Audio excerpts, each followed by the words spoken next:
Hello, everybody. We're live in Lansing, Michigan tonight. It is the Hope Sports Complex.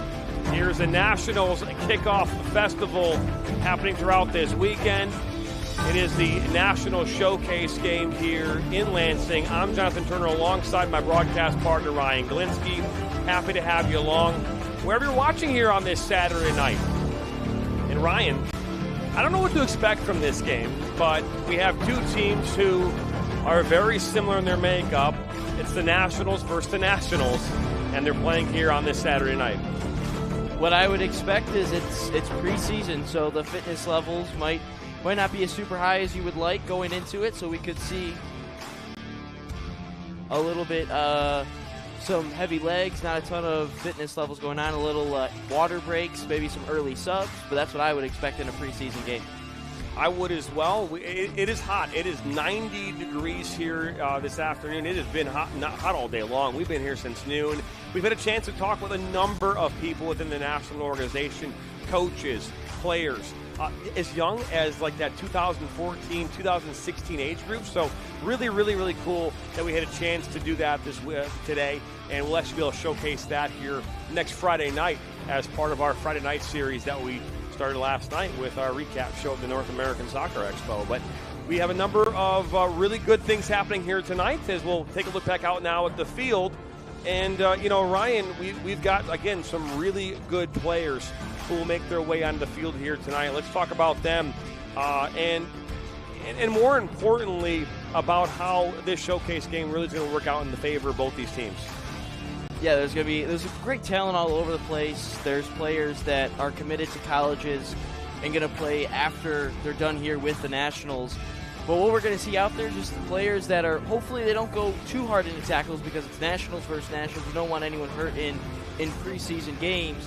But you just want to see a good sense of effort, kind of gets that continuity with all the different players because there's a couple players that might be added to the group that they're not used to playing with. So hopefully they can build a little bit of cohesiveness amongst each other and just play hard and have fun. Have fun is the name of the game as we're moments away from getting this game underway. David Robertson on that far side. He's the leader of the Girls Academy here for the Nationals. And we do have the lineups here for both teams. We'll talk about that in a moment. But, man, talk about some of the talent on this team. You've got Hope Pierre-Felice. She is a goalkeeper who is committed to the University of Michigan. You've got Ava Lucci-Ruffino. She is committed to Oak University. You've got Danielle Wisser, who's committed to Ferris State University. So you can look up and down this roster. Maddie Piat, Grand Valley State University. Kanamora Nadana is going to Florida. So that's a fantastic commit there. You look at Samantha Curtis, Utah Valley University. Marion Swan is going to Butler. Grace Battershell is heading off to Saginaw Valley State University. Kenzie Tefner is heading her way to Butler. Now, a lot of these girls might not be playing here tonight. There's a number of ECNL things still happening around the country, so they might not make it onto the pitch here tonight. But, again, you just talk about up and down this roster. Reese Brown, who is a 5'8 forward, has committed to Ohio State. You've got Ava Collier. She is a defender midfielder. She's graduating in 26, again, going to Toledo University. You just look up and down this roster. These players have a number of really quality colleges they're going to. Cameron Quidort going to Toledo. And you got Kayla Butke, who is committed to Oklahoma State University. So, again, a really, really good makeup here on this roster. Yeah, absolutely, and a lot of high colleges there. You got the SEC, the Big Ten in there. Got a chance to call a handful of MAC games last year in Toledo. That's another good conference, the Mid-American Conference. I know it's not a Power 4 conference, but there's still good quality amongst every single team in that league. But that's great to see because not only are you playing against, if you're a MAC player, playing against Big Ten, SEC competition every single day in practice and within games, so that also improves your game as well on what those type of players are doing every day, what they're doing with their training, what they do on the field that you can also implement into your game as well to improve yourself and possibly get up to a higher level. we were given some new rosters here just a moment ago via text. So if we say a player's name wrong, we do apologize ahead of time. But the really cool thing about this, again, is a showcase game. And here we go, officially underway here from Hope Sports Complex in Lansing, Michigan. Again, we have the ECNL White versus the ECNL Red on this Saturday. Jonathan Turner alongside Mr. Ryan Galinsky. Happy to have you along on the National Soccer Network on Roku TV and on YouTube as the ball makes its way into Danny Wisser, and this ball will scoot out for a goal kick. Yeah, that would have been an impressive start in the opening seconds, especially in a preseason game.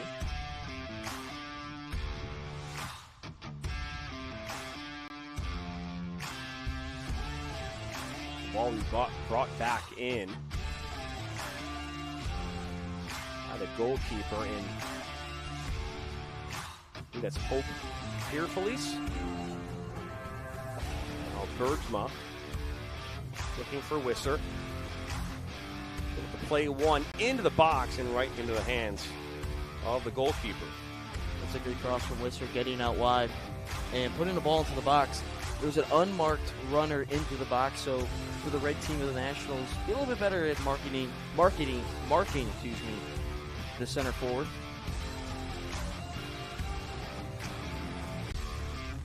So far in the early going here, we have seen the pressure coming from this White side.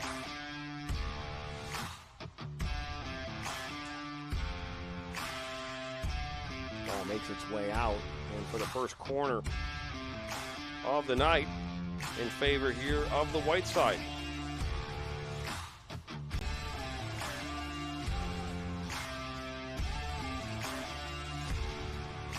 And I do believe, again, this is Hope Pierfelice. She is the goalkeeper for the red side here. Good ball. Ball makes its way out for a goal kick. No replay here tonight. We did not bring our replay system with us. I'll tell you right now, man, we have focused solely on being a Remy production these last number of years. Remy meaning remote production, meaning that we are in our studios. Days like today remind me of why I love being in our air-conditioned studios in Shelby Township, Michigan. Is the ball given away? Bergsma. Ball played back now to Stanley. We look out wide here for Wisser. Wisser looked to send one in. This will instead go into the parking lot and almost hit up that truck coming into the stadium. So you don't get extra points for that, but I liked how Stanley didn't rip one out there, kind of kept possession, changed the point of attack, getting it out wide to Wisser. Wisser just unable to get that cross into the box and put it in play. But I like how the white team is controlling the ball a little bit, not just forcing things down the field and giving away the ball cheaply. Red team looking to find a way to maybe get over midfield here in the early going of this game. Ball picked up now.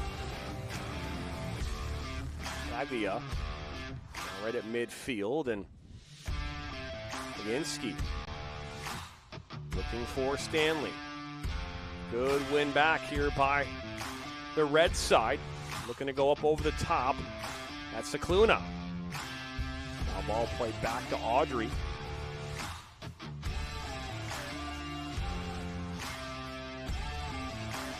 Audrey Melchior.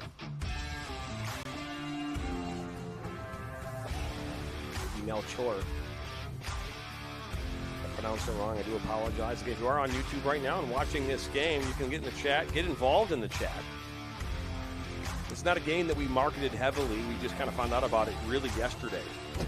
But hey, we are here to provide you and our viewers an opportunity to see high-level soccer here from the Girls Academy and the Nationals. We are also live on TikTok. This ball at the middle looking for Wisser. Yeah, give us some interesting questions or interesting topics to talk about. One is, what is the hottest day on record? It's not here right now, but it seems like it might be in this press box. Ball sent top of the 18, and Lawrence Stanley now will bring it up here for the white side. Yeah, and also for the people who are back at home watching, there was a fan in here as well that we tried to get work, but it only blew hot air. No cold air coming out of that fan, so it got even worse. Ball is pushed up on this near side. Stanley. Good move, making her way into the 18 and getting there first with Red. Now Muhammad. In the middle of the park. That's Shabihi. Good battle. Back now to Shabihi. Watch the ball out wide. Muhammad. He was looking to take a shot. She does, but runs into a Red defender. Wisser. Again, good early pressure here from the Nationals white as this ball is sent into the box. She's all alone. She's onside. And good work by Pierre-Felice. Yeah, Baginski got into a good spot right inside the penalty dots. But a couple times, that's twice now that the red team has left a white shirt unmarked in the box. They've not been burned or any shots yet, but that could be a warning sign for the red team. Cicluna. It's a good ball. They're looking for Karina Chang.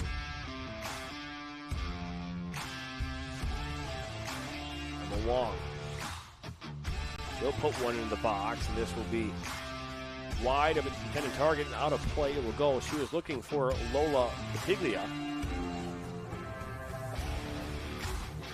A little bit of a slow start so far for both of these teams, but the preseason game, just trying to get the continuity with everyone. And, of course, fitness levels are not going to be the best as they would be in midseason.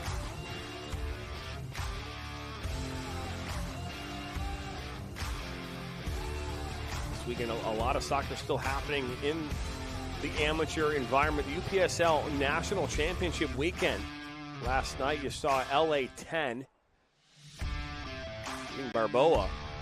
The final score of that game, I believe, was 5-1. And then Tennessee Tempo in extra time, beating Chicago Nation by a score of 2-1. So Tennessee and LA 10 will battle out tomorrow night for a national championship game. Chicago Nation and Balboa will battle for third place. We'll watch both those games on the UPSL YouTube channel tomorrow night. Ball up that far side. Piat that played it out wide. Ball sent in. Good ball. Looking for a Wisser, but Pierre-Felice was there for the grab. Yeah, this white team's really liking to work the flanks, get across in, and try to get anyone on. And John, if that UPSL championship is anywhere close to the USL2 championship, people are in for a treat because that USL2 championship was phenomenal. That it was, as that almost went in extra time as well. Cicluna up that far side, looking for Batiglia. Good cut, gives it to her. Now Batiglia, that's a good ball, not offside though, as the ball makes its way to Audrey. Yeah, good little work on the right side from the red team. That's their first real opportunity of the game. No clear-cut chances from any team just quite yet in the opening 8 minutes. Till that filling out period. Ball is sent up, looking for Wisser. Good defensive work, and that's pushed out for a corner.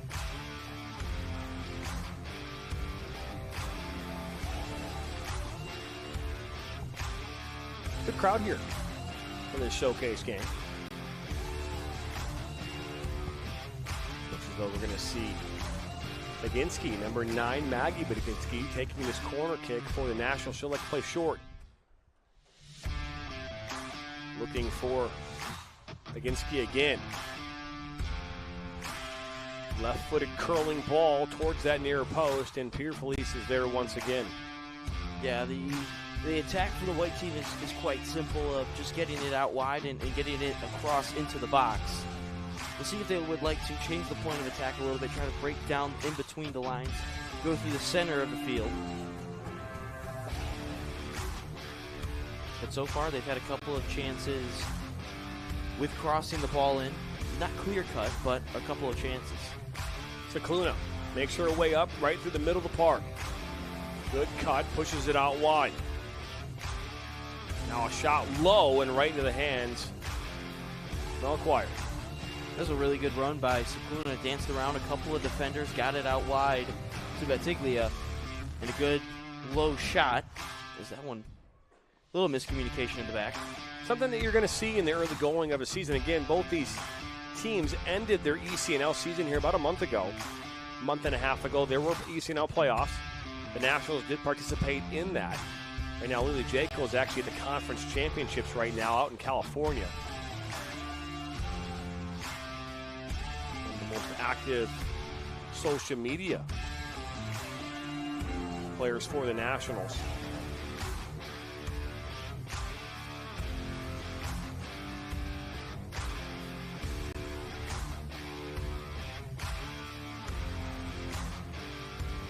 Aldo.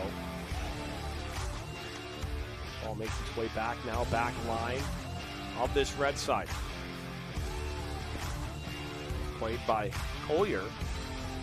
We're going to go over the back line of the white side. And we do apologize. We were just given a new sheet, and this sheet does not match what we were saying before, so we were saying the names wrong. That's okay. We'll get him right now as this ball makes its way to Curtis. She'll cut inside. Right back to Schroeder. Now long range shot. That's picked up by Melchior.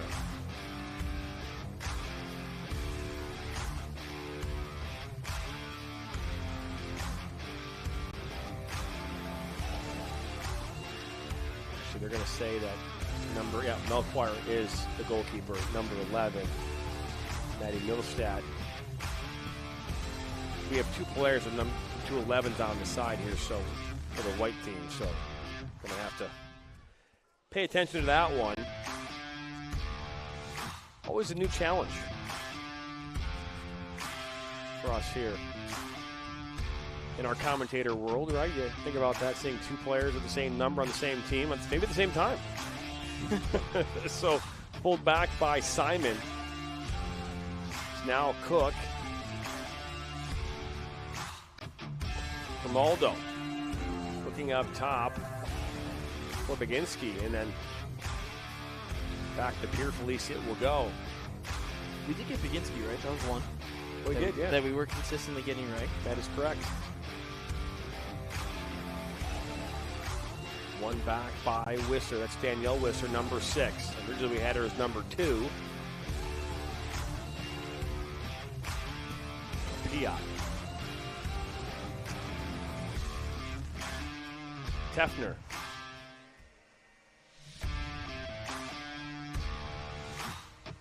Now Curtis. Ball played up. That's a good ball in for Piat. Kind of loose now. Inside the 6. Was open look for a moment. Played back. Another chance. Curtis takes a spill. More than Curtis, I apologize. Might have been Schroeder. Yeah, first real chance of the game for either of these teams.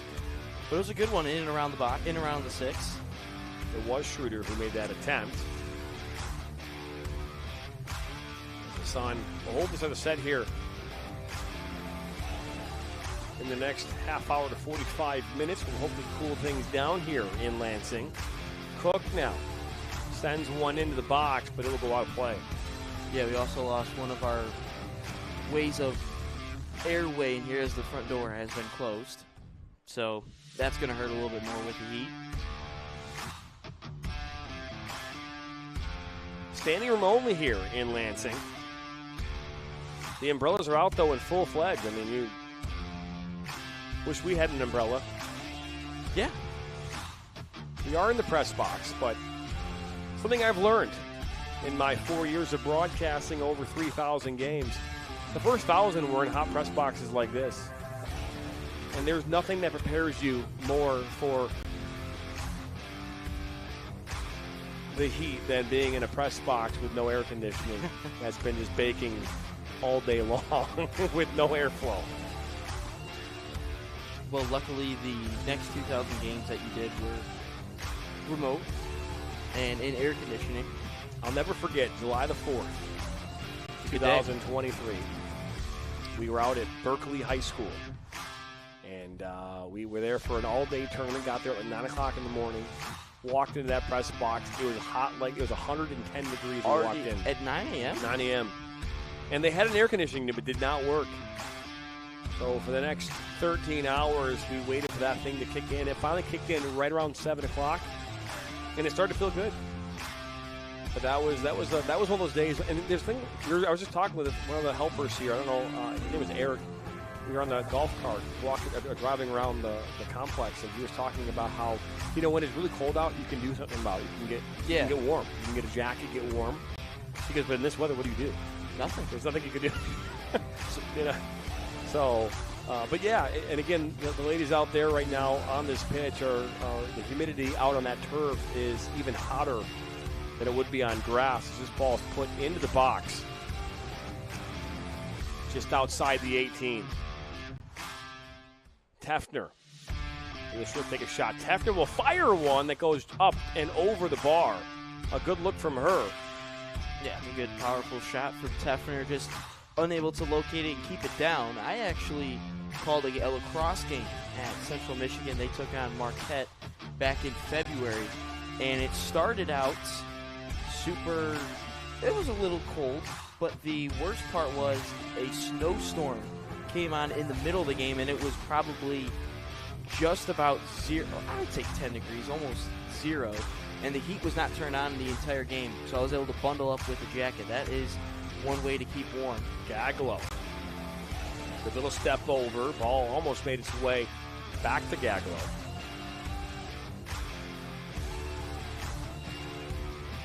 That'd be Gaglio. That'd be an I. Yeah, I think so. I think it would be Gaglio. Apologize to the Gaglio family. Yeah. But there's no dot, so it didn't threw me off.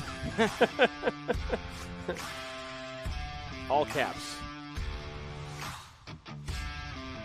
A shout out to Random Aussie, who's made his way into our YouTube chat. It's been a minute since I've seen Random Aussie.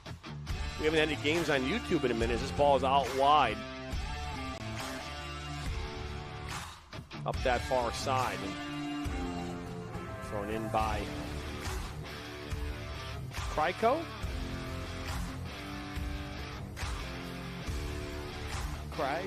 Yeah, I would say that would be the best way to do it. Find out if anyone tells us here at the stadium. Now Matthews. It's an easy one. So's Cook. Like that one as well. Ball played inside. Piot. Back to Matthews, and Red still has it in possession. Looking to find the opening goal here.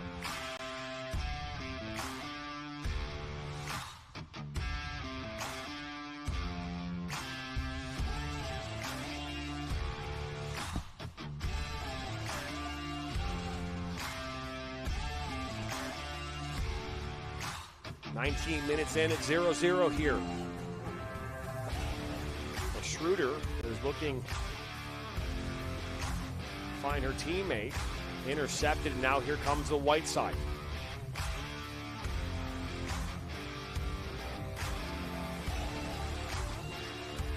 Ronaldo.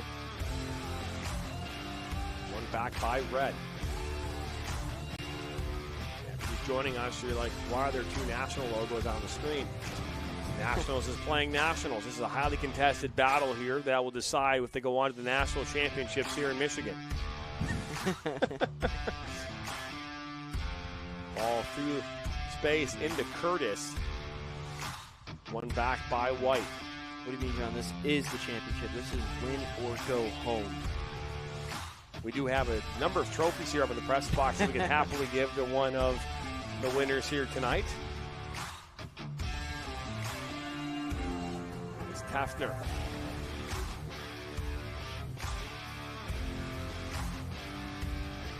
Go to this near side. That's Emma Wong. Good settle from her. Looking to go over the top for Sam Curtis. But that's good win back by Rita Cook back to Melquart.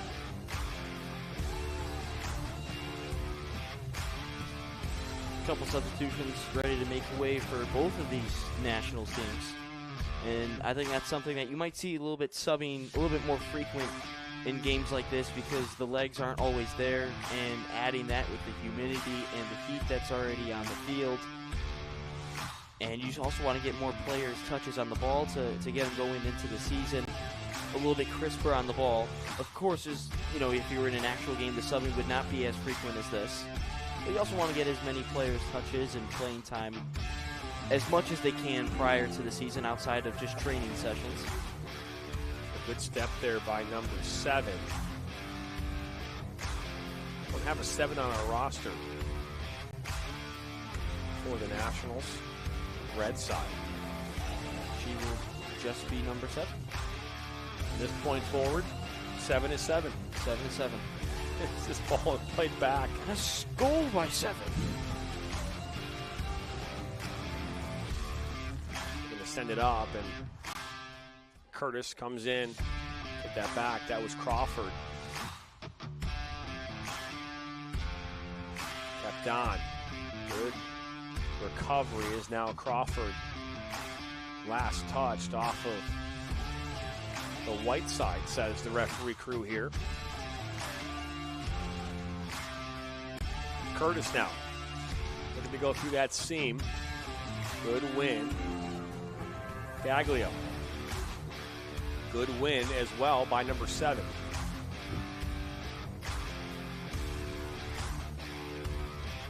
Swan. Nationals white on the move. Now Matthews.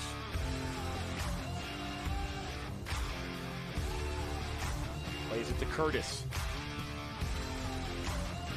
Good run up this near side.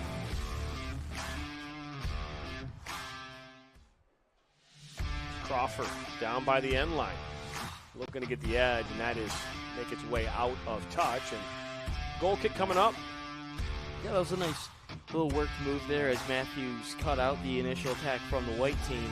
And then they worked it over on the right side. They came all the way to this left side, but very good defending by number 5 of the white team, Adriana Cook, and I think we might have a water break here. Hydration break in effect here at the Hope Sports Complex. We'll bring you into our press box here, and Jonathan Turner alongside Ryan Galinsky. It is a hot day here in Michigan, and it's expected to be like this in the upper 80s, low 90s without any rain until after the 23rd of August. So we are expecting a significant amount of heat to stay around here for the next couple weeks as these players start to get ready for their fall seasons. But while we're talking about fall seasons, high school boys soccer gets underway here in just a week. Tryouts start here on Monday. We will have high school coverage here in Michigan, hopefully around the country based on the relationships we built now here in the other 39 states that we're a part of. So, but again, high school season is starting to kick off here for not only obviously soccer, but also other sports as well. All that gets underway here. Start on Monday. Yeah, you just had the dead week here in Michigan that just ended, and now you have tryouts, and football's also returning, volleyball's in the fall as well, cross country. And the one thing I always dreaded in high school soccer tryouts a couple years ago was the dreaded 1 mile run to start the first day of tryouts. And adding with the heat, hopefully, when I went to Anchor Bay, we did it in the morning, the tryouts. So hopefully they're not trying out in the dead of the evening or dead of the afternoon where it makes it so much harder. You know, you talk about the 1 mile run, my guy, Brian. Our tryouts, they called them Hell Week when I went to high school. And this is back in the 50s. Right? Oh. So when, but back then, we ran on our first day. It was usually a Thursday, Friday. And on that first day, it was a mile, a half mile, and a quarter mile run in the morning. And then in the afternoon, you did a bunch of wind sprints and abdominals and all the other things. Came back the next morning, ran the Cooper's test, which was, you had to run, 8 laps, you had to do 2 miles in 12 minutes. That was the goal, right? And then you had to do 10.5 laps in 18 minutes. And then the goal was to do 3 miles in 21 minutes. That was my hell week for 2 days. So the goal of our coach at that time was to see how much in shape you were, and you could find out if you were in shape of how much you duked. And so that was something that we experienced back when we were playing. Obviously, you can't do that anymore because you can't make players throw up.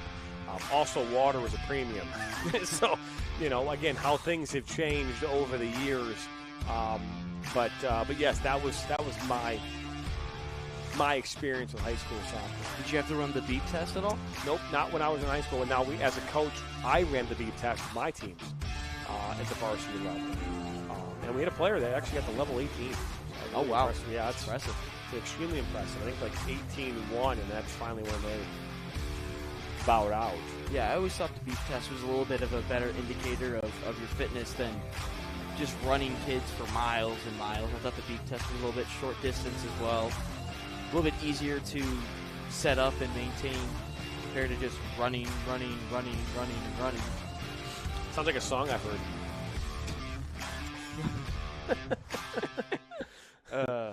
Is that Black Eyed Peas? Is that it? Running? Yes. That's the beginning of the song. Yes, it is. There we go. See, I don't know a lot about music, but I do know certain things, and I knew that one right away. You said like 4 times in a row. Yeah, it's also in Hot Tub Time Machine as well when we sing it. Okay. So, not seen that movie? You haven't? Nope. You will have to. I don't know, just Hot Tub and Time Machine in the same sense. It doesn't make sense.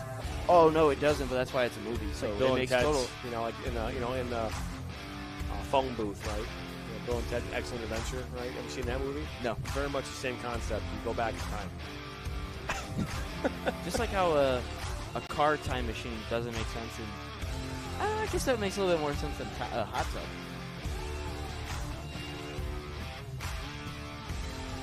This near side. Looking for Middlestad. This ball will make its way out of play.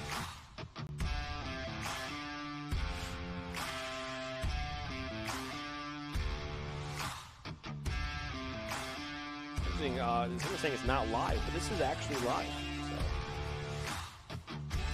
So I would hope it's live. We're here live. Unless all these people, unless that person is in a time machine and jumped forward. Good ball looking to go over the top. Got Crawford up this near side. Crawford makes her way into the 18. Good defensive work as White wins the battle in the short term. Ball back now to Curtis. Curtis now will fire a shot that's tipped up and over. And out for a corner kick. Great tip over the bar from Audrey Melchior. And out for a corner. Best opportunity here of the game so far for either side. Yeah, that's the best chance of the game for either of these sides. And Curtis has had, I think that's her second chance from distance that she shot. That one was the best one as it was just hit over the bar to keep it as a corner and keep it goalless.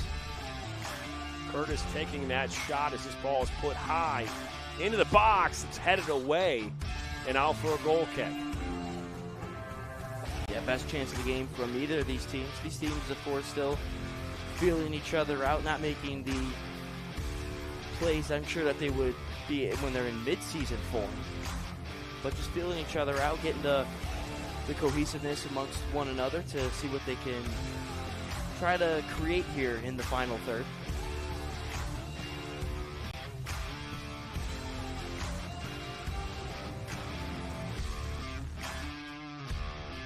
Looking for Ruffino. And back now, Curtis.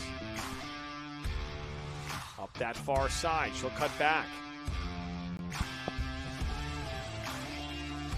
It's Matthews. Met by not one, but two defenders.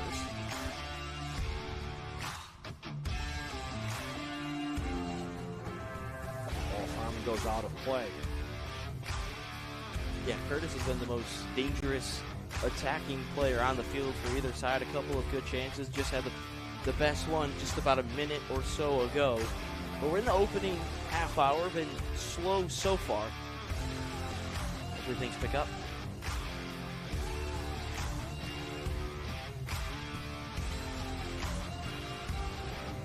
Officially in the 31st minute here. John Turner alongside Ryan Glinsky. You're watching the Nationals ECNL Showcase game here on the National Soccer Network. No affiliation, by the way. We are live on Roku TV as well as on YouTube here tonight. It's Curtis. Chang out wide. Looking to go back to Chang. Just inside the 18, looking to play it into Batiglia. Still top of the 18, and finally Cook up over midfield, but right back to the red team it will go. And tracking it down is Ava Collier, or Collier.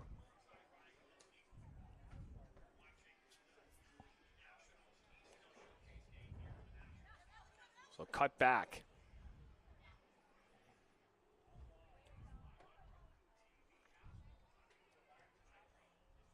So far, the only really good opportunity coming here a couple minutes ago, as we talked about, Curtis taking a shot, is Melquar tipping it up over the bar for a corner kick. Both teams have had chances in this game. Is this ball up here for Crawford on the near side, down by the end line, sends it across top of the 18. Nobody there. Is now Matthews at her feet. Good patience from her. Looks to go inside. Was looking for Curtis. Good work defensively by the white side to compact that back line.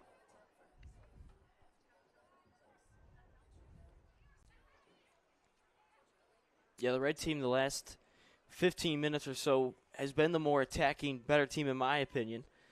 Oh, look at this. Curtis, can she get there? Down by the end line, she slides. Great effort from her, putting it across into the 6, and picked up by Melquar. Yeah, the opening 15 minutes, I would say the white team was the better team, and then it's flipped in the next 15 minutes. Currently, the red team a little bit better, going forward and being more aggressive.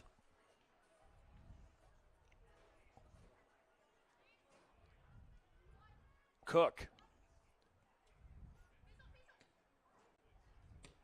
Sent over the back line. It's a good idea. Looking for Middlestad. Out comes Pierre-Felice and get it right back into play. It's Tefner.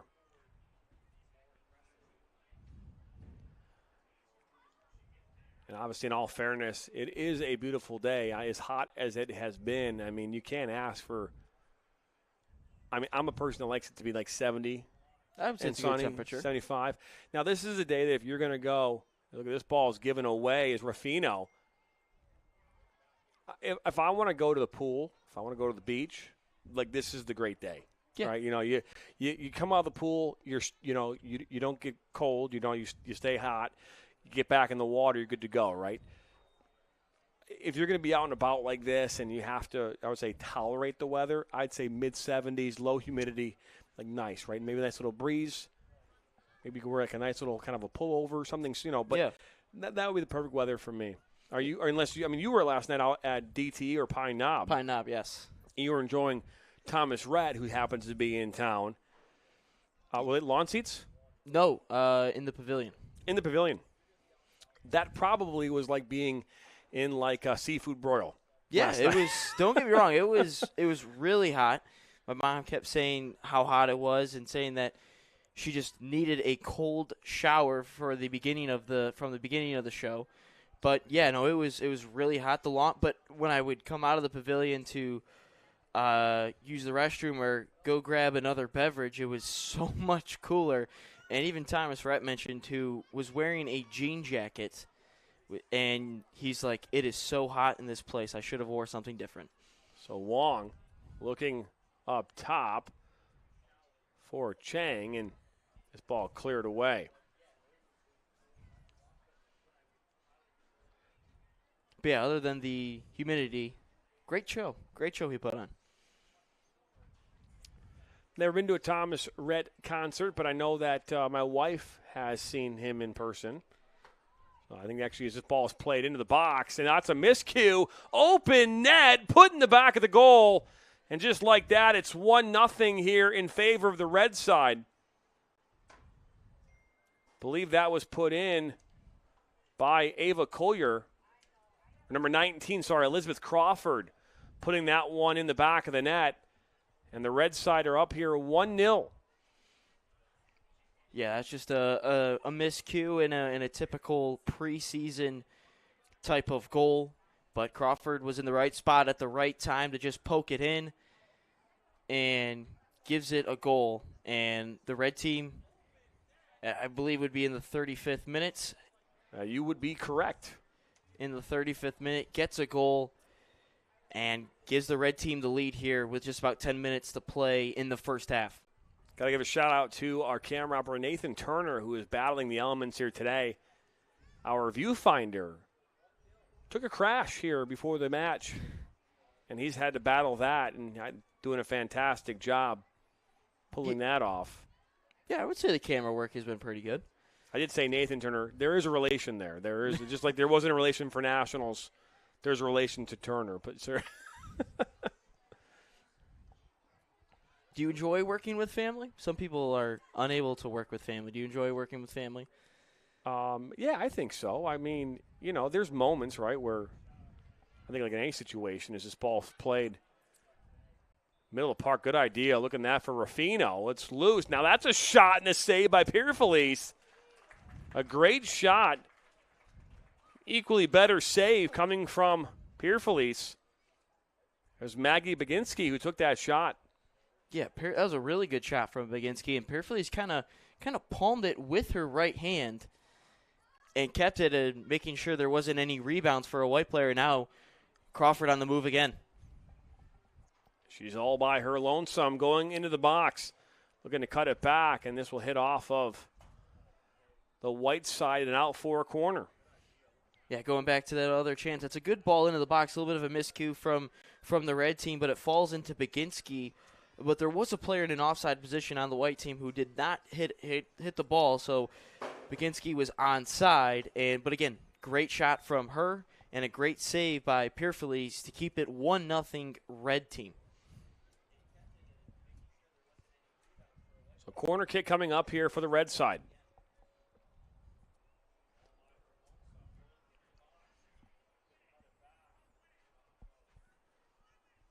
Ball comes in high. Melchior gets a punch on it. Ball back out now towards midfield. Donna finding number 7. Good ball sent in by Tefner. Right top of the 18, loose. Now Chang will take a shot that goes wide and high. Yeah, we've seen a handful of long-distance shots from both of these teams. Only one has been on target and was a dangerous attempt. That one was from Curtis. That was hit over the bar and was a corner. But so far, those long-distance shots have not been located quite on target as these teams would like.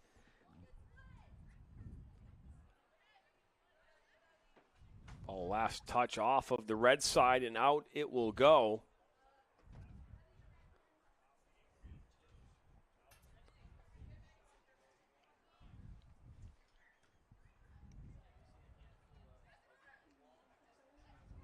Middlestat. One back by Piot, but over the top. Baginski now. Look at her. Into the 18. Out comes Pierfelice. Yeah, Baginski has been the most threatening player on this white team. And a good tackle right there to win the ball back. Cook loses the ball. Emma Wong now will start up this attack. But one back by Baginski. Yeah, Baginski's been everywhere for this white team, playing hard. She's been has had a couple of chances, has taken a corner, and has done some of the dirty work to keep the possession for the white team. Ruffino.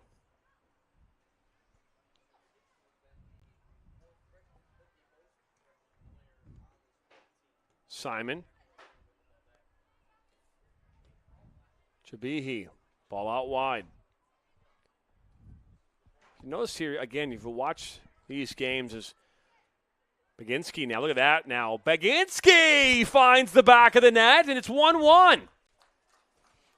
What a great goal by Baginski. That was really nice solo play as she got it done. Diced up a couple of the red defenders and just dribbles past and slots in a nice finish to the goalie's right side and levels things up. But again, Baginski has been so threatening for this white team that she was bound to grab a goal. And she actually started that attack for this white national team by winning the ball back in the middle. But again, just great footwork, splitting a couple of defenders, and got it done. That goal, I would say, found its way in the back of the net in the 40th. You could say 40th, 41st. But it was right. It was right on the edge. Baginski, though, weaving through two defenders, finding the back of the net, getting it past Pierre-Felice. It's 1-1 here in Lansing. Whiteside. Ruffino gets the ball from Chabihi. The ball's played in, and that's cleared away without a danger quite yet.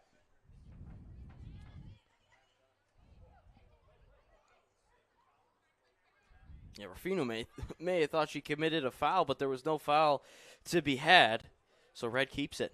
Crawford, that's a good ball. Looking for Batiglia. Remember Crawford getting the goal back in the 35th. So through 34 minutes, we had no goals, and through the last 6, we've had 2. Yeah, they're starting to find the rhythm out there. You know, as you mentioned, kind of the feel for it feel as there's a foul. Committed. A push in the back. You're really animated on that one, John. But yeah, they were feeling each other out, but now they've kind of got a feel for the game, and now they're going to go for it and try to grab a win, because in the end of the day, preseason or not, these players do not like to lose. They're competitors for a reason. They're playing this game for a reason, and they're not going out there just, it's a preseason game in an inter-club setting, but they want to go for this win, so they're going to grab some goals eventually. Played up top. Middlestat. Good move past Tefner. Middlestat now, ball on her left foot. She'll like to put one across, and Pierre-Felice makes the grab.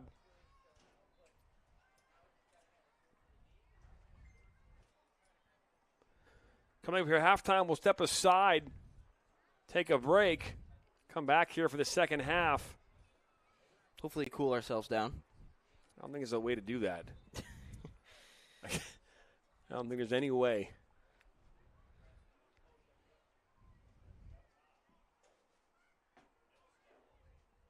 Officially crossing over into the 44th minute.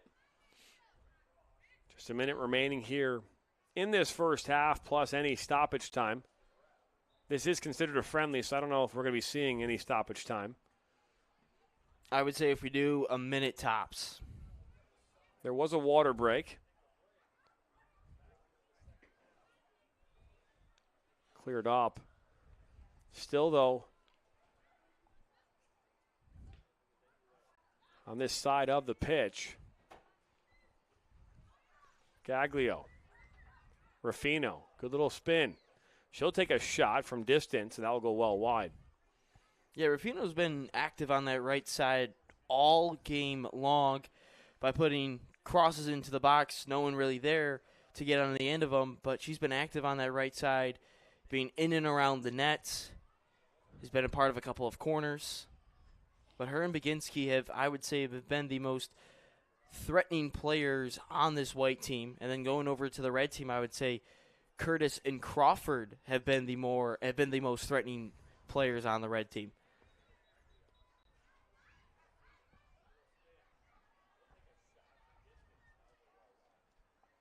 Ball on that far side.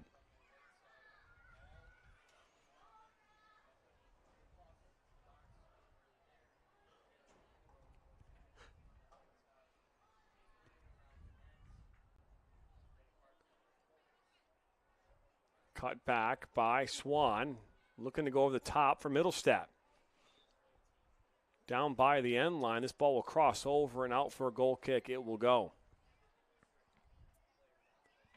I'd say this first half, it's been a preseason game, a little bit slow. Fitness levels aren't as high, but as this game has gone on, they've really grown into this game, and there's that halftime whistle. There it is. We have finished 45 minutes here in Lansing, Michigan at the Hope Sports Complex. It's 1-1. A 35th minute goal from Elizabeth Crawford gave the red side a 1-0 lead, and then just 5 minutes later, a goal scored by number 9, Maggie Baginski. And this game is all tied up at 1 apiece. 45 minutes down, 45 minutes to go here at the Nationals Showcase game on this Saturday evening. We'll step aside and be back on the other side. You're watching Nationals Kickoff Festival Weekend on the National Soccer Network.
Flint City Bucks are Michigan's top soccer franchise with 4 national championships, 9 conference titles, and 15 Great Lakes Division titles. They have produced 107 players for Major League Soccer, and they focus on attracting top talent and shaping soccer's future. Michigan Bucks Academy joins NLS Next new competition tier starting in September of 2025. This offers elevated levels of play and flexibility for high school participation. The Academy will provide premier development, high-performance training, and exposure to scouts through regional tournaments and MLS Next events. For more information on tryouts, training programs, and key updates as we prepare for our first season in MLS Next new tier, visit MichiganBucksAcademy.com.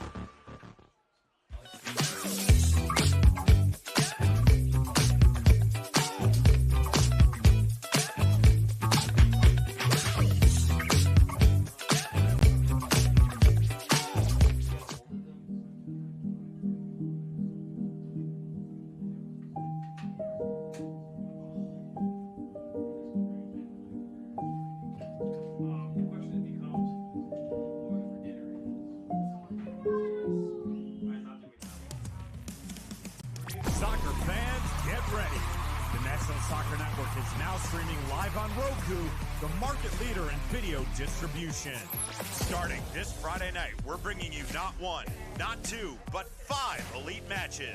Enjoy action-packed games from the Midwest Premier League, United Women's Soccer, and the UPSL. With viewing packages starting at just $2.99, it's never been easier to catch all the action from the comfort of your own home.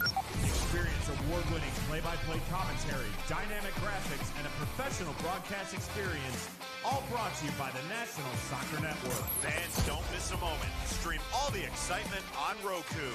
The National Soccer Network, where the game comes alive.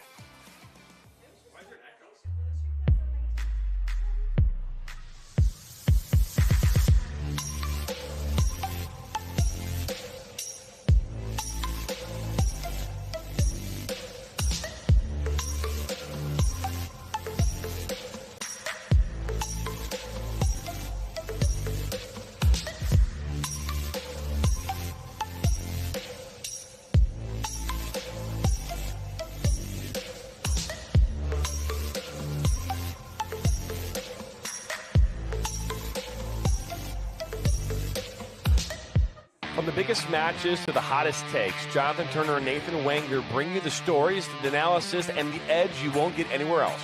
Streaming live weekdays at 9 a.m. on YouTube, Roku TV, Facebook, Twitter, and all major platforms. No filters, no fluff, just real talk, real soccer. This is Inside the Game.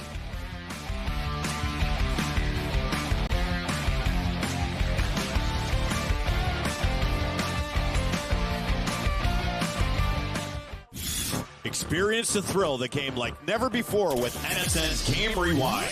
Dive into full match commentaries enhanced with cutting-edge dynamic graphics, letting you relive the highs and lows of your favorite matches in astonishing detail. Whether it's a championship win or a legendary play, NSN Game Rewind bridges the past and future with a broadcast experience designed to captivate. Call 586-304-4405 and start watching today. Boost your brand with NSN's live soccer broadcast, reaching a passionate audience in real time. Engage fans during thrilling soccer matches. Maximize visibility with tailored ad packages. Add 30-second or 60-second commercials for concise, impactful messaging and greater audience connection. Call 586-304-4405 and start your campaign today. Are you ready to create unforgettable moments for your audience? NSN offers professional live streaming and full broadcast services tailored to your needs. From high-quality production to exceptional coverage, we ensure your game or event becomes a spectacle to remember. Book your next game with us today. Call 586-304-4405 to schedule your broadcast and let NSN bring the action to life like never before.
Soccer Fans and National Soccer Network is now streaming live on Roku. All for packages starting at just $2.99. Don't miss a moment of the action. National Soccer Network on Roku. Every goal, every save, every moment.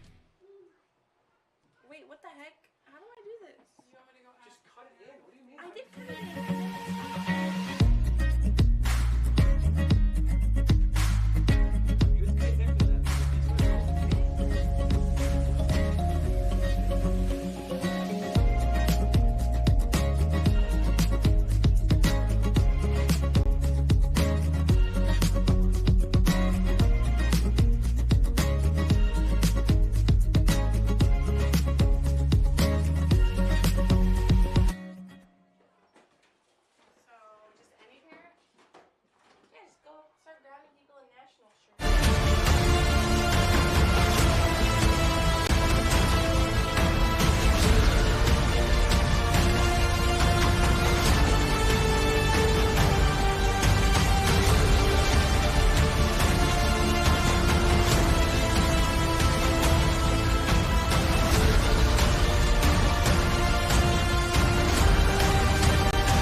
Flint City Bucks are Michigan's top soccer franchise with 4 national championships, 9 conference titles, and 15 Great Lakes Division titles. They have produced 107 players for Major League Soccer, and they focus on attracting top talent and shaping soccer's future. Michigan Bucks Academy joins NLS Next new competition tier starting in September of 2025. This offers elevated levels of play and flexibility for high school participation. The Academy will provide premier development, high-performance training, and exposure to scouts through regional tournaments and MLS Next events. For more information on tryouts, training programs, and key updates as we prepare for our first season in MLS Next new tier, visit MichiganBucksAcademy.com. Welcome back here into the Hope Sports Complex in Lansing, Michigan. Getting ready for the second half of this ECNL Battle of the Nationals. You're watching it live on the National Soccer Network. Jonathan Turner alongside Ryan Glinsky. Happy to have you watching wherever you're watching, near and far. Hopefully during this halftime we'll maybe have some parents and or coaches from the Nationals join us here in the booth, talk about these two teams and talk about their experience with the Nationals as we're moments away from getting the second half underway, Ryan. Yeah, it was a little bit of a slow start to that first half, but in the second half it really started to pick up. We saw a couple of goals. Being scored, 1-1, but so far level is pretty good. Just a little bit of a finishing touch, but that's expected here in preseason. As preseason form coming from our camera operator as well. Running to get back in position. That's funny. Is white side now going right to left on your screen. They are in their white kits. The red side going now left to right on your screen. They're wearing red kits. You might want to say I'm Captain Obvious, but I don't know. I didn't expect the red team to be in red jerseys, to be quite honest with you. Wow. Is this being played now by Baginski? She scored the equalizer back in the 40th.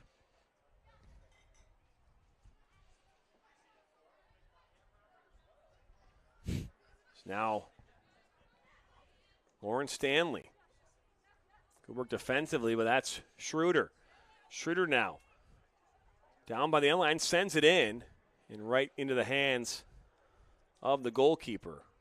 Yeah, that's how both of these national teams have really attacked it, is using the outside to their advantage, not really going down the middle, but they've been using the flanks. A lot of crosses have gone in. That's how the first goal for the red team came in on a cross. A little bit of a miscue, but it ended up being tapped in.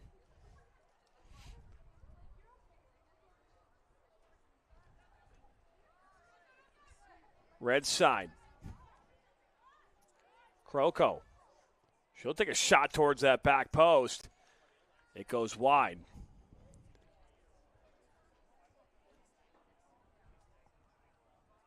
But yeah, a little bit of a better start to the second half than it was to the first half. The red team coming out firing. It's kind of a little bit of a reverse of how that first half went. That the first half of the first half was the white team being a little bit on the better side, and then it flip-flopped towards the end where the red team was the better team. But to start the second half, the red team has been coming out of the gates firing a little bit more than they were in the first half. Sent up towards midfield.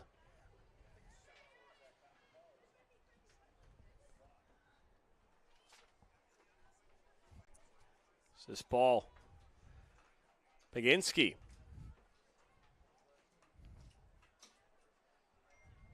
One back by the red side. That's, I believe, was D'Angelo, number 28.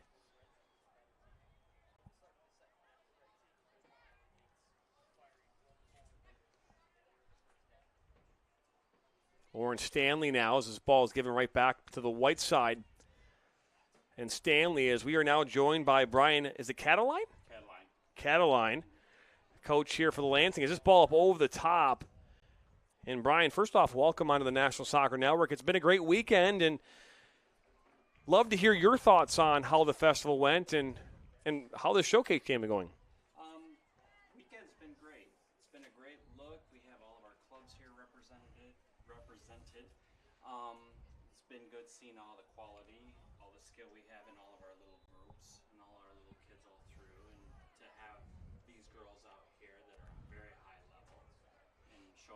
showcasing their talents as well is very good.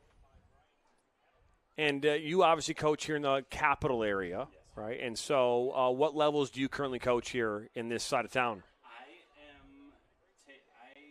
coach the levels of GMA, so the Greater Michigan Academies, and I will be doing 2013 through 2008s, and I will be developing those groups. So that'll be my job this year. Look at now, Kryko just inside the Kryko puts one up off the bar and in. And just like that, the red side take a 2-1 lead. Fantastic shot. Very big quality. You can't ask for it better, right? When you're in the booth, right? You got a guest, and they get a chance to see that as well. I mean, almost making a great save was Melchior. She had a finger on it. Hits off the bar, though. In the back of the net it goes, and just like that, the red side have taken the lead once again. Up 2-1. You had mentioned, obviously, the GMA. What is the GMA? It's Michigan-based clubs through ECNLR. So it's the ECNLR League through Michigan-based clubs. And we'll all get together and have game days. So all of our teams will play against each other and that day. And then whatever weekends we play, then we move on to the next club and the next club after that. So I know, like Midwest United, I think you've got, let's see here, the Rangers, I think, are in that league, right? Rangers are in it. We have Bern. We have Portage, Liverpool, North Oakland, I believe. North Oakland. Yeah. Cap City. Yep. I think there's a few others as well. Trying to remember them all.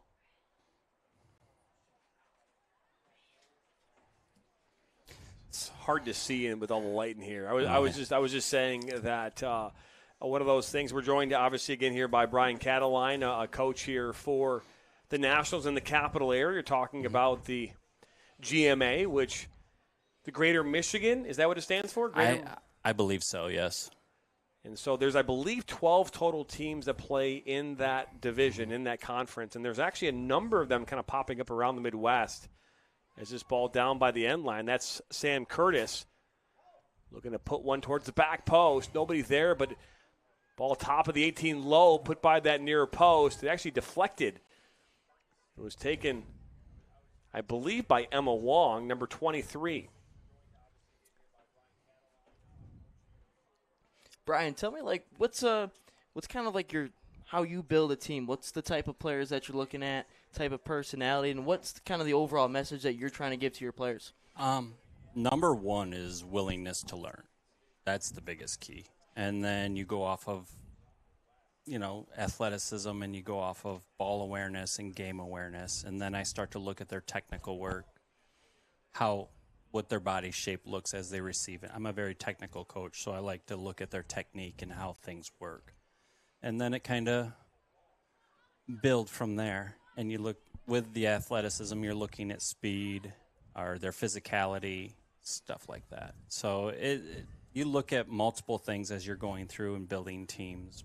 But the number one thing is, do they want to get better, their mindset, and going from there. That's your number one thing. It's a game of mistakes, so the mindset has to be getting better. Mm-hmm. So. Absolutely.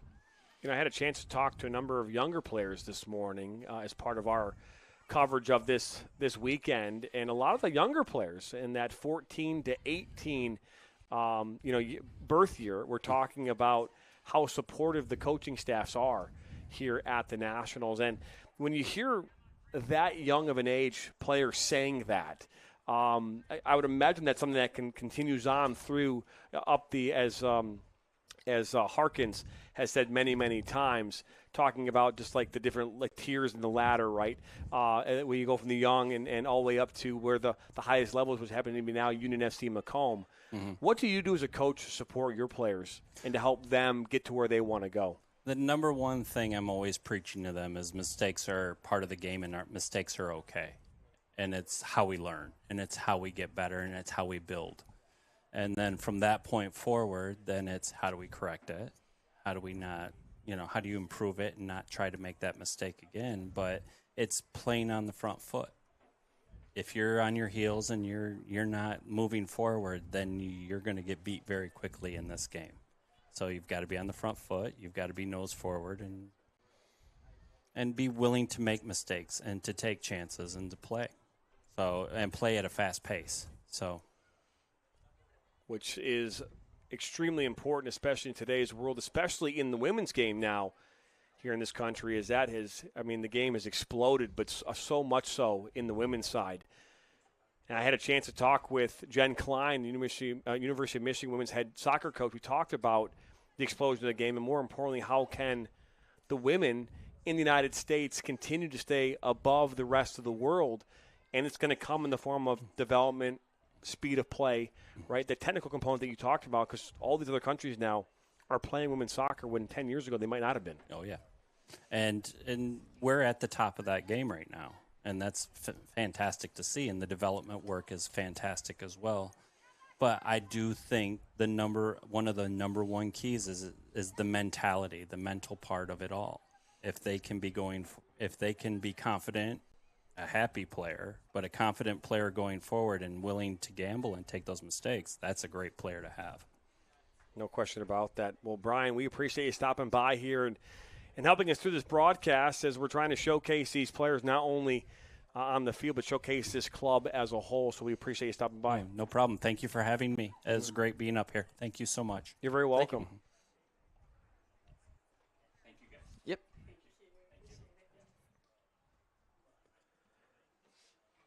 So good buildup of play here. The red side again in the lead, 2-1 right now off that 50th minute goal from Kendall Kryko. That was a phenomenal goal. That went off the bar down as well. And we had a coach in the booth as well, watching it live with us. That was just an overall amazing sequence. That it was, as Ellie Matthews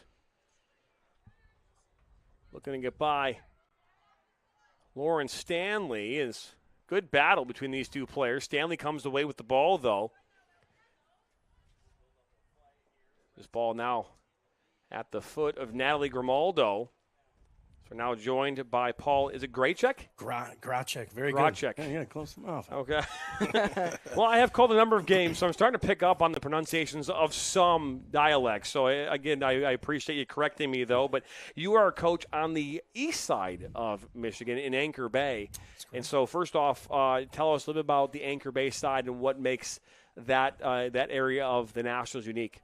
Yeah, it's a great new area, right? So we've been around for a little bit of time, too, with the previous club. And joining the Nationals has been awesome. We had a really deep bench over there from the young ones, right, that are just getting into 4v4 to 7v7, 9v9, and then the 11v11. So it's great to be partnership, too, right, and part of the Nationals club here. It's great.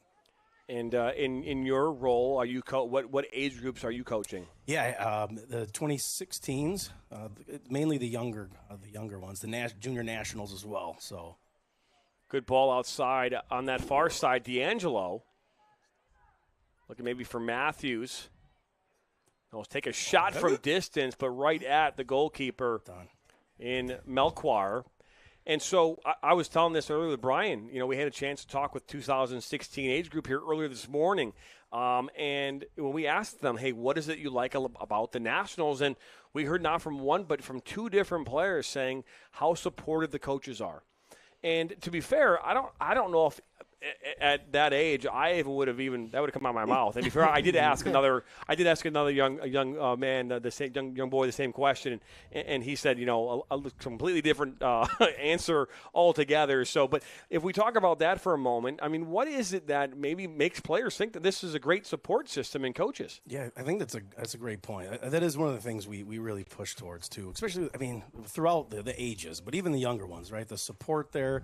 It's easy to pick up on the bad things, super easy, right? And the more you pick up on the good stuff and you give them that feedback, it's really important for the kids.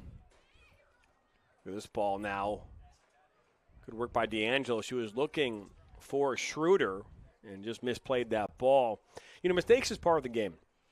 something when I was a coach at the varsity level here, I told players that we're not judging you on the mistake. We're judging you on how you handle the mistake and how you learn from the mistake, right?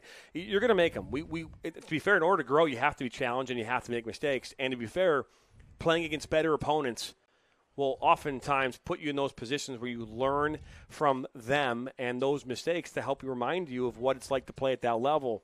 And at the younger ages, as this ball is played in, looking for Maddie Piot, I would imagine. I know 2016 is still a young age group, right? We know that it's young, but I mean mistakes are going to happen a lot at that age, right? There are going to be a ton of mistakes, and I can imagine that running a training session could probably be like extremely frustrating because as a coach, we would work on a drill. The goal was to get through what our focus was, right? And if you didn't get through it, you're stuck with it until they did.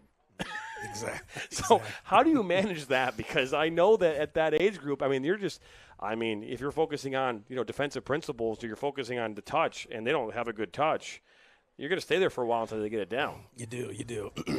And I think the biggest thing, right, is just keep the touches on, keep the fundamentals going. And if it's even for the parents too, right, making sure they're seeing that and that they're focusing on that too, because they're a big part of the youth soccer, right, especially with – right, you want to cheer your child on, the team on, and you got to find what your voice is from the coach to the players, and really give them that positive reinforcement on the good stuff. And the bad things happen, right? And we work through it, and you get up and you keep going, right? So we are being joined here by Paul Grotchek here, a coach from Anchor Bay, does the younger side of coaching for the Nationals, and he's joining us here in the booth during this Nationals showcase match. And I know, Ryan, you've got a question for the coach as well. I'll obviously take a chance to get that one in. What? Oh, I guess I do have a question. Mm-hmm, absolutely. That's what you're looking for. Paul, I am an Anchor Bay alum, actually. Me as well. There you go. There we go. And played soccer there.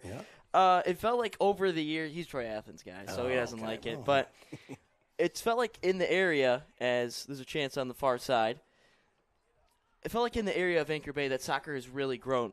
How has soccer grown so much over in the Anchor Bay area? Yeah, significantly. And I think Look at this opportunity. Not sure who took that shot. It might have been Middlestat, but good work there by Pierre Felice. So, yeah, and I think it's really the clubs like the Nationals and a lot of other places that are trying to bring the kids in to see the sport.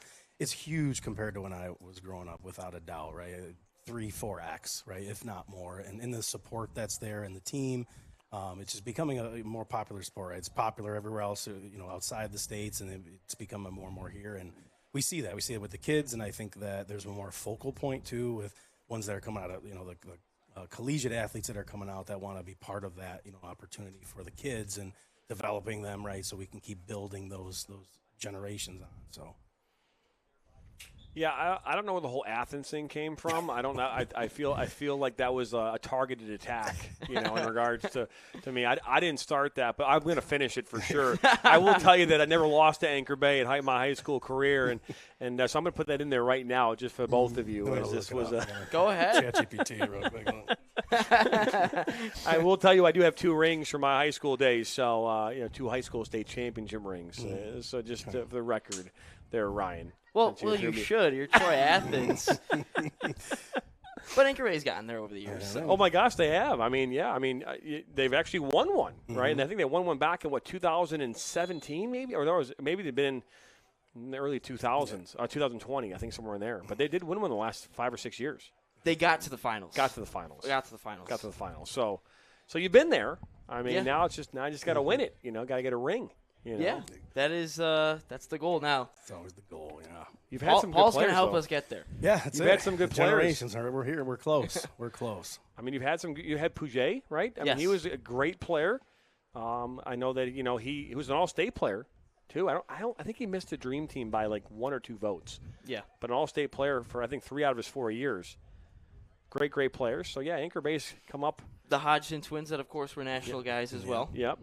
Hodgson twins. Obviously, they play out at Western Michigan University, right? So, but this is ball on this near side. That's Kryko, who took a shot far post, and that was a great save by Melchior. That was earmarked for the side netting. Yeah, it was. And Paul, another question for you.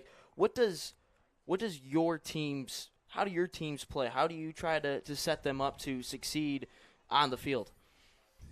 Yeah, there's a lot of components to that, but I think the main one is really just getting them motivated, right? That they want to be out there, and it's got to be a fun sport, especially the young ones, right? You got to kind of keep it fun. You know, there's motivation that comes with it too, and when you can put those two together, where they see the fun with with that motivation to keep driving, and you make a mistake, you fix it, you get beat, you get back, and then with their teammates too, right? And making sure they're being positive influences, because I've been on many teams, and the teams that were the hardest were the ones where they're just scrumming against yourselves, right? And you're beating yourself on the field. So that's a big part of really development as a team player, an ideal team player. Well, Paul, we appreciate you stopping on by here and being a part of our broadcast as we showcase the players in the showcase game here during the Nationals Kickoff Festival weekend here in Lansing. So thank you once again for stopping on by. Absolutely. Thanks for having me. Thank you. Take care, gentlemen. Again, don't know who number 7 is, but that's a good ball up the middle. It's Batiglia. Makes her way just inside the 18, looking to play it back. Nobody there from the red team. This ball makes its way to Tefner. We should look to fire a shot from distance. She does. It sails up and over. Yeah, we've seen a ton of outside-the-box shots from both teams. And one of them actually went into the back of the net.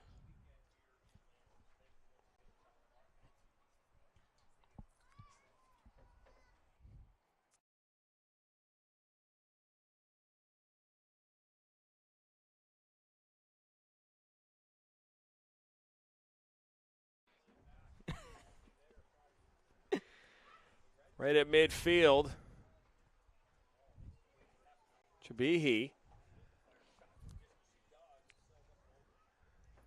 We're now joined by a non-Nationals player. Someone about to enter into their 6th grade school year. And a Roblox expert, Miss Zoe Turner. Welcome into the broadcast, Zoe. Hi. Look at this ball just inside the 18. That's Middlestat. Down by the end line, puts it back across into the 18. Another ball put back across. Makes his way back to Middlestat. So you excited about your starting up your school in just a few weeks? No, Why not? I don't like school. Everybody likes school, especially at your age. I think what you don't like is getting up early, and more importantly, the things that come along with going to school, which is usually homework. Right? Look at this Middlestat. Will take a shot that's blocked. Thoughts on that? No. No thoughts on that? All right, well, fair enough. Okay, so you've been with us all day today. You've had a chance to see all the things that the Nationals have to offer. Being that you don't play soccer, seeing this environment, doesn't it make you want to play soccer based on what you've seen this weekend? No. Yes. That was not a trick question. I do know that you do love soccer. Yeah. And you'd play it every day at school. As Tefner now. Ball's on her left foot, slots it up, looking for her teammate in Chang, and into the hands of Melchior it will go. Zoe, I heard you're a big video games person. What's your top 3 video games? I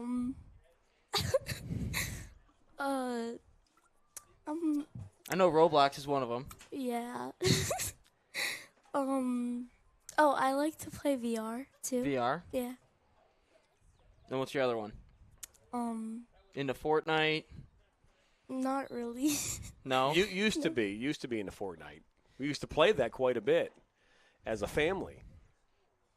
We'd have Fortnite Fridays is what we used to call it. Fortnite Fridays, that's cool. And the whole family would get on their Switches. I'd play my Xbox and we'd be playing Fortnite. My family didn't even understand what Fortnite truly was. They never liked when I was supposed to be doing something and they're like, you can just pause it. I go, Mom, Dad, I'm in the top 20 here. I can't just pause it. But that's awesome, though. I'm glad you guys had Fortnite Fridays? Fortnite Fridays. We actually used to stream them, too, live on YouTube. Oh. Yeah. And Twitch. Who was the best Fortnite player out of the bunch? My brother. Oh, there's not even close. It's not even close. Yes. It's not even close. But He beat you every time. he beat me? Yeah.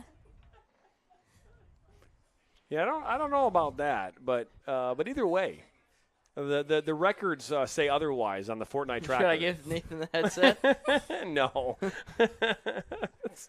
But we do appreciate you stopping on by, Zoe. We'll see you here the next time we have a live game in about 3,000 more games. Thank you for having me. You're welcome. You know, you put a 12-year-old on the microphone, you never know what you're going to get. And you might get some brutal honesty. We saw that this morning, right? We saw some brutal honesty this morning from players. We asked some questions. I mean, I still don't understand when I asked a question about what's your favorite candy, how ice cream even comes into the equation. but that was an answer I got this morning. I also got the answer, which I had this debate. I think it's a good debate to have, okay? If I ask you what your favorite candy is, what is your favorite candy, Ryan? Oof. Depends on what the mood. Are we doing overall candy? Or are we going like gummies, chocolate? Like what? Because chocolate, I would say, would be a Kit Kat, but I also do like the gummies, like Nerd Clusters, Lifesavers. So. Yeah, so I think we need to, I think when we ask this question, I think it's important that we acknowledge the fact that candy is in itself its own main category, and then you've got subcategories. Okay. Right? I think it's okay to say that chocolate would be a subcategory. Yeah. Now, you know, but then again, I talk to people, and they say that chocolate and candy are completely separate and would not be their own subcategories. They would just be like a separate thing. You know, because, again, a lot of people might not like candy. They might not like the Sweet Tarts or the Sour Patch Kids or whatever, you know, candy you might, you know, Laffy Taffy or whatever you want to call it. But they love having a Reese's Pieces peanut butter cup. Yeah. You know? That's a good debate. I don't know what I would say. I mean. Well, it's pineapple on your pizza. No. Is that? No. See, okay. No.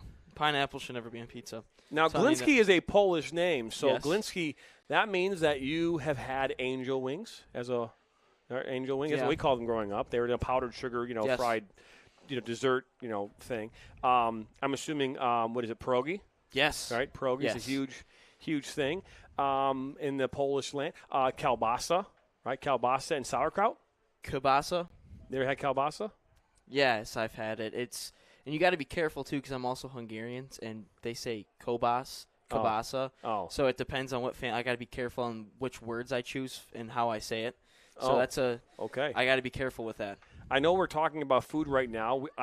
We have not eaten since 1 o'clock this afternoon, so we're getting a little hungry here.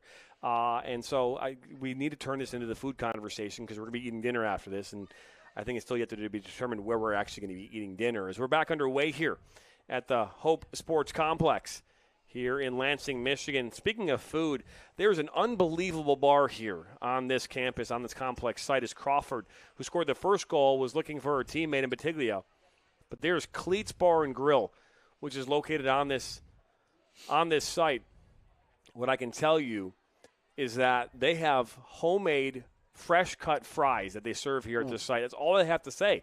You're thinking about this is I mean, to be fair, in most environments where you go into a sports complex like this, there's a concession stand. And what do they serve? They serve nachos. They serve maybe hot dogs, maybe have a pretzel. Maybe a burger if you're lucky. Maybe they'll have some delivered pizza comes in, right? Mm-hmm. But no, here they have like a full-fledged like gourmet restaurant here on site. They serve alcohol. I mean, they had margarita, like sangria things and stuff. That's where I've seen these fancy cups and yeah, some of these. this takes like the whole. It's like a bougie experience here.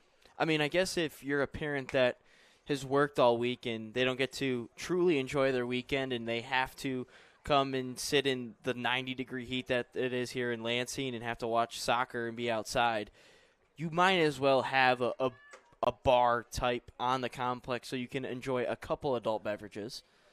I know I would. I could imagine that as well. But again, just thinking about that, growing up, that was not an option for us. Again, you maybe get the popcorn that was a couple days old, in those like the red and white boxes that you would get that say popcorn on them, or get the nachos with the nacho cheese. Is this ball on that far side? It's cut back, but good defensive work by the red side. We are here in the 73rd minute. You also got to think, though, at the same time, not only have concessions improved over the years, I would say overall complexes, high school stadiums have improved. Just all around, everything has improved to kind of give you that you're not quite at a professional sporting event, but kind of give you a little bit of a professional sporting event feel. Yeah, no, again, seeing the burgers that were coming off the grill today, the fries, I know my family, indulged in their homemade, getting fresh cut fries. They were good. I can attest. I did have a couple of them. They were fantastic. Again, you just can't say enough about this. And again, it's all here at Cleats. And a great facility and a great opportunity here for families to come together and get a chance to, get ready for their fall season here. As the white side now coming up this middle here, that's Grimaldo finding Ruffino. And they find themselves down a goal here in the last 15 minutes of this game.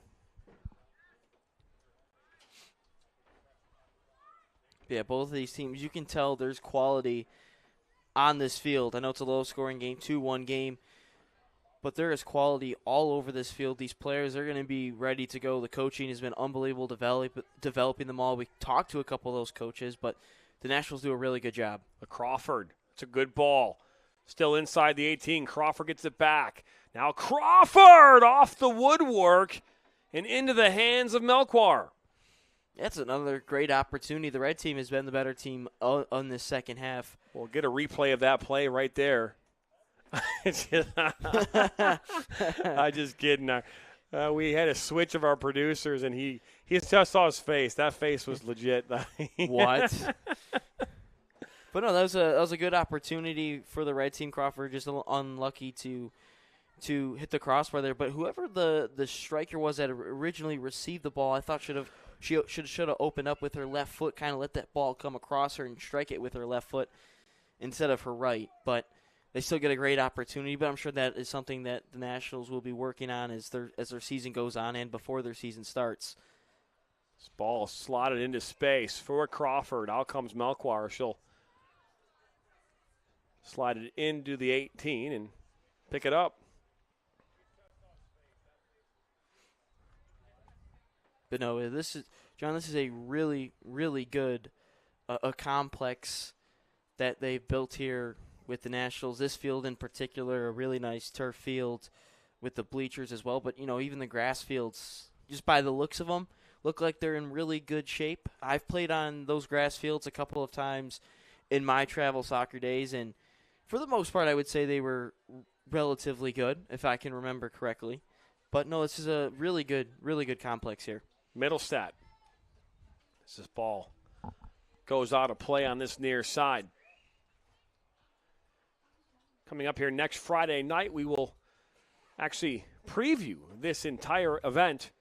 Had a chance to talk with a number of players and coaches here this morning. Obviously, throughout this broadcast, we'll highlight this entire event next Friday night live on our National Soccer Network Roku TV channel.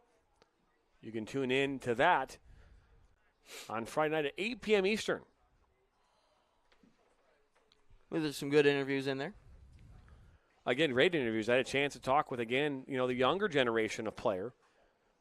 And, again, asking them the question about how much fun is it to play soccer, right? Because let's be honest, that's the component that when you start to get into the latter part of your years of playing, it goes from being, this thing that's just fun, and it goes into almost being a job.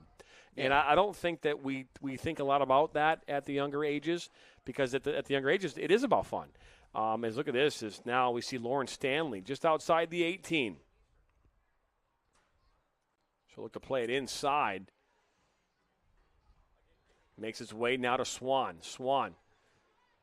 A long-range shot that goes right into the hands of Pierre Felice, and a good strike.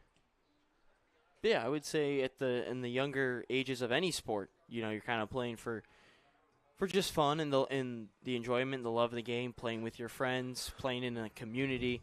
But as it gets on, stakes become a little bit higher, a little bit more pressure with, of so many competitions, going, you have league play, and then you might have to go play a tournament out in California. Maybe not to that extent, but, down in Florida or something like that. Middlestat now makes her way into the 18, down by the end line. Good defensive work as this pushes out for a corner kick. No, I think it's important to acknowledge that there's going to be a point, if you are going to say, hey, soccer is my sport and I want to play at the next level, that a lot of your focus has to turn into this mentality, the professional mentality, where, you have to commit to training, commit to getting better at all aspects of the sport, including watching game film and personal training and the whole 9 yards. If you are on this field here today, there's a very good chance that you have made that personal decision that this is going to be something that you want to do at the next level. And the next level for them would be college, whether that be an NAIA school, whether that be a JUCO, whether that be Division III through Division I. It doesn't matter. That's the next level.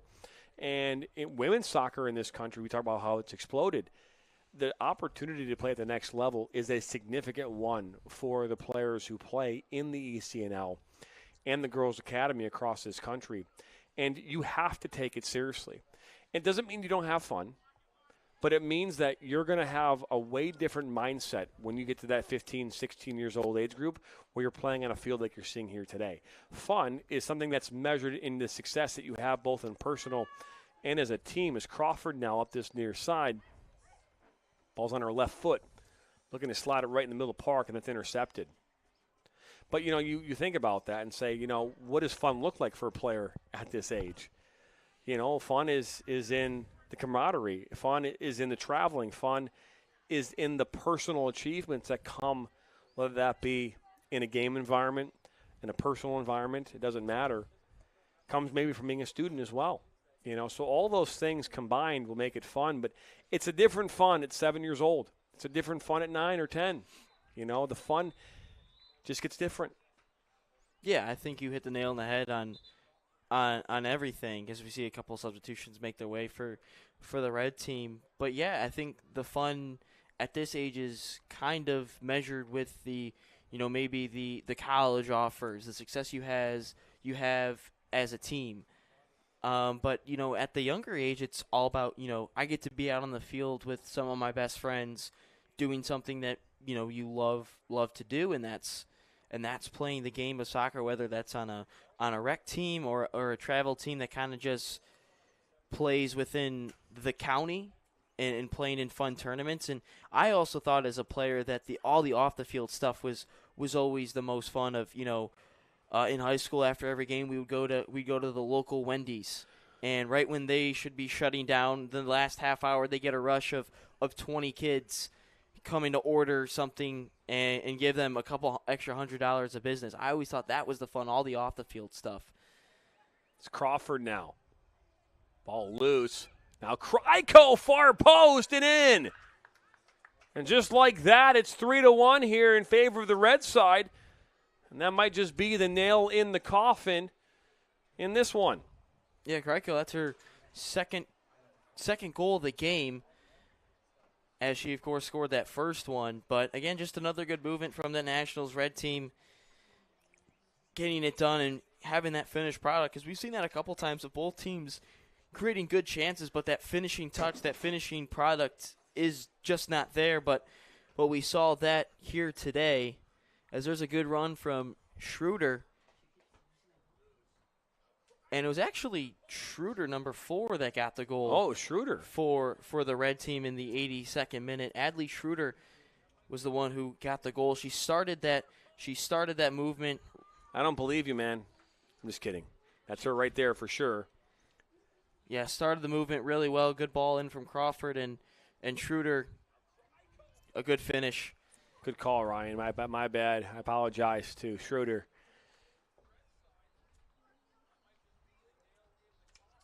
Either way, it's still 3-1, which is obviously. Yeah, the scoreline doesn't change one bit. The scoreline doesn't change. Is this ball still inside the middle of the park?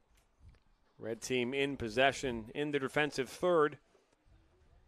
But yeah, I think both of these teams can come away with positives that they will probably implement into their training sessions this week as they inch closer to their fall season starting. Matthews. Ball at Crawford's feet on this near side. Sun continuing to set here in Lansing. Ball played up top and one back by the white side. Talked about it earlier. Standing room only here in Lansing here this evening. The Hope Sports Complex. The crowd was getting so loud we had to tone down our ambient mic noise.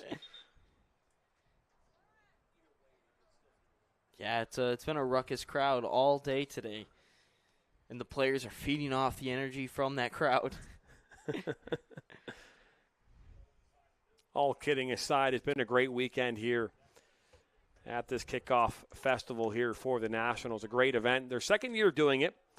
A great way to introduce players who are new to their team to get a chance to see each other, be involved in a competitive environment, and also get a chance to see what the Nationals family is all about.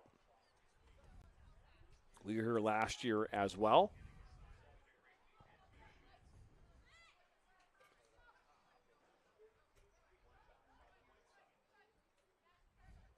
One back by White as Matthews now takes a spill on the turf. Turf monster out in force right at midfield.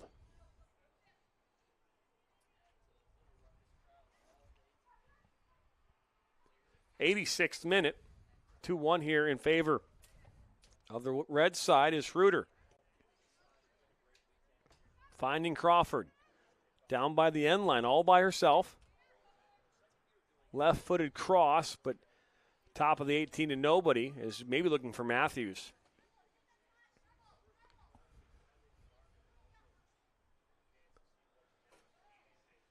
Scaglio. I would say all these players out on this field are really technically good.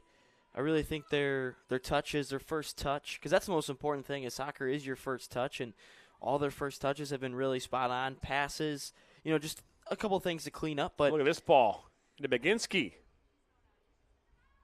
It's a good look. She was all by herself.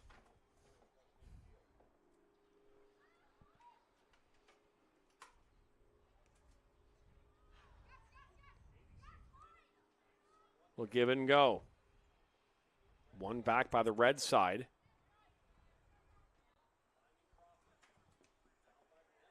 Crawford. Ooh, that's a hard tackle. Free kick coming up here for the white side. Yeah, that last movement by the white side I thought was pretty good. I know it didn't result in a shot or anything, but I thought, that they worked the ball really good in and around the box. A lot of tight passes, really good touches. But that's what they're trying to build for the Nationals is those, keeping the ball, keeping the possession, and being clean on the ball, being technically good, and that's where we have what this national teams are, and that's what most of them are going to possess is really good technically on the ball, first touch clean, passes clean, and that's why the Nationals club is one of the best. Close to 4,000 strong are the Nationals. This ball played into the box. I don't know why I made that. That was funny. What was so funny about that? What I thought you were going to say was there's 4,000 strong in the stands. That's what I thought you were going for. Yep. Nope. It's Schroeder has Crawford. Crawford all by herself again in the box. She'll cut back to her left foot. Uses her right foot. Now Schroeder once again takes a shot off the crossbar and into the back of the net. It's now 4-1. That time we got Schroeder's name right. But again, another good strike. That time, that's the second bar down that we've had. And the red team is really just taking it to the white team at this point. They've been the better team in this second half. and they've had 3 goals now to show for it, one coming in the 50th, 83rd, and then this one would have been in the 89th minute. But again, the red team, again, very good, strong second half that they've had. Yeah, that goal does come in the 89th minute from Schroeder.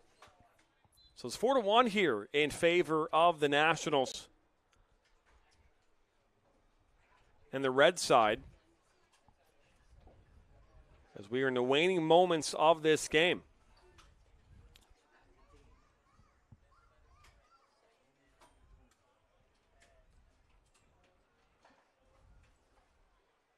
Ideally today, you have to take 7 showers to feel good, I feel like, right? So it's Yes. like 7 showers, maybe 3 dips in the pool.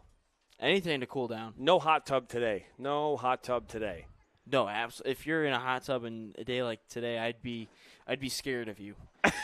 As this ball played in, it'll last deflect off of, I believe, Curtis, and out of play it will go, and out for a corner kick.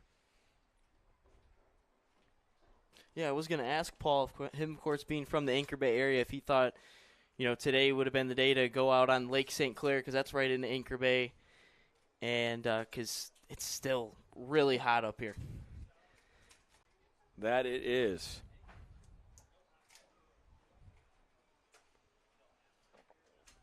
Ball came in off the corner. Whiteside still in possession. Middlestat lays it off. Chabihi, and now the red side up over midfield.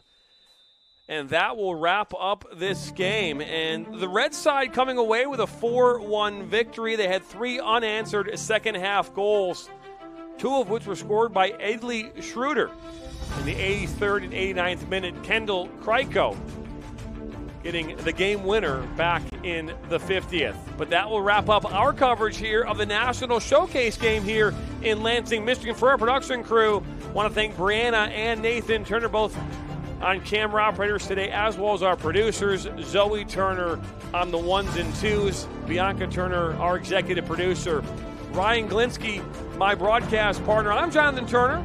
Appreciate you stopping on by here this evening. Don't forget, subscribe, like us, share this with your friends and family. We'll be back at this again here in the very near future.